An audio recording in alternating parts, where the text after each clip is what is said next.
Hey everybody, it's Bonkolina, and this tutorial is going to focus on layers, understanding layers and what they are and how they can help you. I am using Adobe Photoshop CS3 Extended. It's really old, but it does the job. It does everything that I need it to do, and I really didn't need to justify paying for the bells and whistles of CS4 and above. So, I'm starting with something that's pretty basic and probably more similar to GIMP. A lot of the features that are included here are available in GIMP. I can't tell you specifically how to get to them or how the interface looks, but again, they are very similar to Photoshop, so you should be able to find a lot of these things there as well, including the layer functionality. Layers. Why use layers? What are layers? Layers basically enable you to create an image that's sort of broken apart into different pieces so that you can always manipulate those pieces without necessarily destroying other things that you've done. So picture's worth 1,000 words. Let's just get started. We're going to start with a new file, and that'll be 256 pixels by 256 and a 72 pixel per inch resolution. You should never, just as a side note, you should never go above that. You don't need a high resolution image for textures in IMVU. In fact, it's really not a good idea because it'll make your texture files very heavy, and consequently your product will also be heavy. And you do need to pay attention to that because a lot of users do, and they won't buy things that are too heavy. Okay, so we've got our new image, and as you can see, it's basically a white box. Now, in terms of layers, let's go right over here to this window that I'm pointing at right here. Right now what we're seeing is the background layer, which is the default layer for the way I created this file. That would be fine if I wanted a white background and didn't want to move it or change it at all. You see a little lock there, that means it can't be moved. What I'm going to do though is make an actual layer out of that rather than have it be treated as a locked background. So I double click on it and it will be automatically renamed to layer 0. You can call it whatever you want. Sometimes if you're dealing with a lot of layers, you do want to label them so you can figure out what's what. But right now we'll keep it simple and we'll just say it's layer 0. So layer 0, the first layer is the bottom. And if you think of layers as a stack of things, maybe a stack of papers or whatever, layer 0 would be the one that's on the absolute bottom. So now I'm looking at a white layer and thinking I might like to make that a color or a graphic, whatever. So I'm going to click on the foreground color here, and maybe I'll make that background red. And I'm going to do, to make that complete, I'm going to do a paint bucket color fill. Okay, so we have our red square. What are we going to do now? We're going to, if I decided that I wanted to put something on top of this, or I want something that's sitting on this that has a red background, whether it be an image or whether it be a drawing or whatever. Let me select my brush tool and select one of my custom brushes like this. Let's do something a little pretty. Okay. And oops, gotta remember to change the color. Okay, so there's my using my brush tool, I painted this shape onto that layer. Well, that's great, but suppose I changed my mind. I want to make this background blue. So I'm going to select my blue, and I'm going to use my paint bucket to change the background, right? Well, it did up to a point. I've still got some red here. So I could go in and tediously try to fill in all these red areas. Alternatively, what I should have done, is stepped all the way back to before I used my brush tool and created a new layer. Now when I use my brush tool with layer 1 selected, I'm going to put my, I'm going to change it back. Change it back to white. Okay, there we go. Looks the same, doesn't it? The difference is that now, if I decide I want to change the background color, I'll select layer 0 and select the color I want to change it to and use my paint bucket, do a fill, boom, done. Everything's in the background is one color. I don't have to do a lot of tedious little fills along the way to get it all to blend in. So what this also enables me to do is to try other colors for the background, or maybe not use that without having to reinvent the wheel on the other layer. So I can do that. And as I go on, I can add another layer and maybe add something else.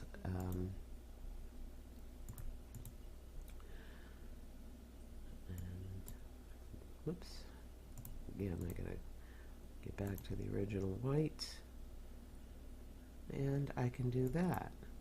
Now, one of the things that I can also do with that is, with my brush, I've painted in a new shape. So if I take this away, that's what I have. And that's my new shape. But because it's on a separate layer, and I don't really care for the way it's sticking out here, I'd like it to be turned a little bit, I can go into my Edit, Transform, Rotate option, and notice that just that thing, the flowers that I added are selected. I can move them and adjust them so that they're in a good place for me. Double click. Now I've got the new flowers adjusted on that layer, but I didn't affect the first layer at all. That's still the same. So as I go along, I can add more layers, and whatever is on top is going to be above all the other layers. So let's see if I can illustrate that point. For this layer, we'll use a shape, and let's find something.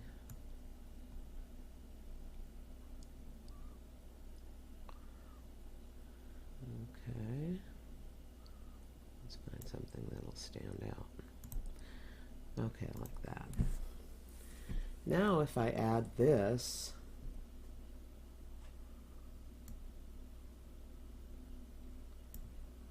and I'm going to make it red. But what's happening here? It's sitting on top of this things that I just did. So remember it's a stack, so whatever's on top is going to show first, and everything else in sequence below it. So right now, I don't want this heart being right on top of the flowers in the front. I want it to kind of be in the background. How do I do that? Well, one of the ways that you can do that is to grab that layer and click and drag and move it down. So I can move it down and make it the bottom layer.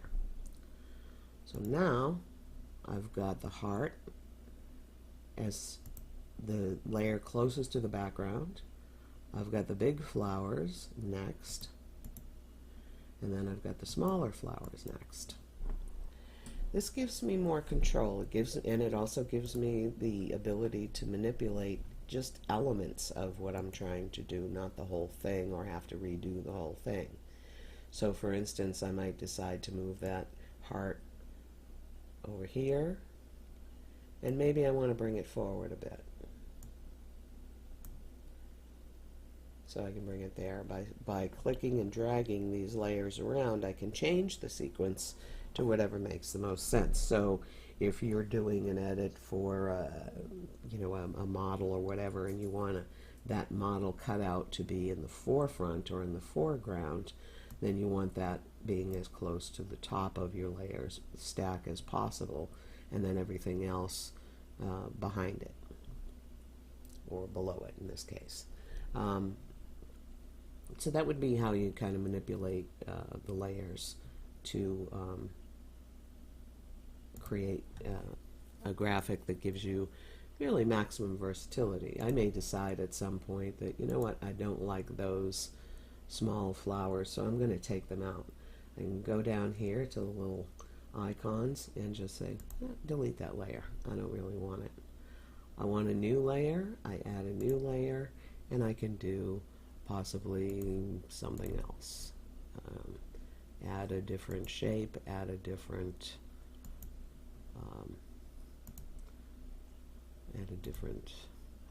graphic. And that's layers. Now there is more to layers in Photoshop, and also I'm sure in GIMP. And let's just get rid of that.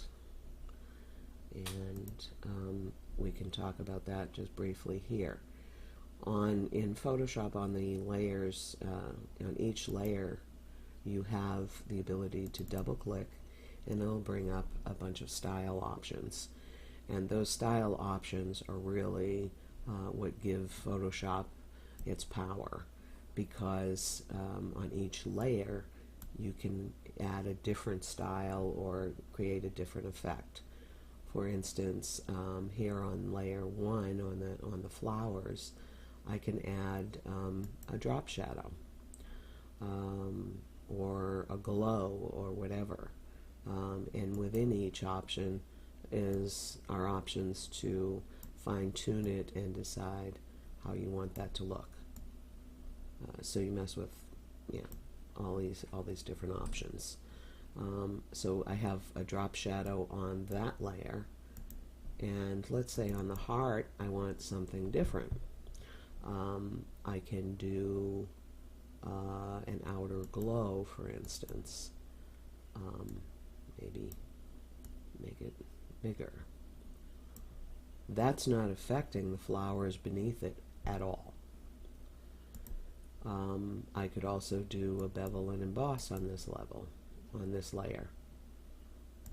Make it bigger, maybe soften it, maybe change the contour to get the different effects that I want. The changes, or the bevel and emboss that I just did on the heart, has not impacted the flowers at all. The flowers in the background do have a drop shadow, and that's it. Now, on occasion, you may have a situation where you have multiple layers that you want to apply the same effect to. For instance, if I made another layer, let's add another layer, and maybe make it a slightly different flower. Now that I want to have behind the bigger flowers. But I want it to look kind of like it's all part of the same thing. I'd like to have the exact same drop shadow on the smaller flowers that I have on the larger flowers. Quick way to do that is right click on that layer that has the effect that you want, copy the layer style, then go down to the new layer that you also want to have that effect on, and then paste layer style. And it's going to have exactly the same effect on that other layer, so that visually it looks like it's all part of one thing, but it's actually two. Okay, I think, well, there's only one other thing that I'd like to have you look at is the blend mode. And what I would like to do is take some of these effects off so that we can get a clearer view of things. So let's just deal with the heart right now, or actually the background of the heart. One of the things that you can have a lot of fun and get a lot of joy from is using the blend modes. These are also available on the individual layer options. But basically, this is particularly useful when you're adding highlights and things where you don't want something, you want something to look like it has a little depth, that it's not just a big white blob there, which is supposed to be a highlight, but there's so much white it just looks like a glare. Take a little softer approach and use blending modes. So let's take this layer now, which is directly above the background. I've got white selected, and I'm going to use my paintbrush at 200 pixels and select that layer, and I'm just going to drop click once to just sort of create this spot. And if you're happy with that, that's fine, but notice how the center of that spot, how it gradually gets brighter toward the center. And if that's not the effect you're going for, you can try using the blending mode overlay. And what happens is it's a little more subtle. There's sort of a highlight that's behind the heart that's kind of almost like a glow, not a hard light. If you want to, when you see it now in overlay mode, you may decide, well, I'd like a little more. Well, you can always add a little more and you'll see it in overlay mode. If I take it away, I've got a solid blue background. If I add it, I've got this nice blue glow. And if I take overlay mode, if I take the overlay blend mode off and put it back to normal, that's what I've got. So it's a big difference, and something that's worth considering experimenting with as far as how you would like to, how you can use the blending mode to make your paintbrush look different based on what the color you use, the background color it's on, and so on. There are a lot of variables. So you'd have to really kind of mess around with it. If you wanted that glow to be both on the heart and on the background, then just move it up, drag and drop, and move that layer up, and it'll actually also affect anything. It'll affect anything that's below it as well. So it's all consistent. In some cases, you want to isolate it on a lower level. And in other cases, you want it to be at the top because you want it to be on top of everything.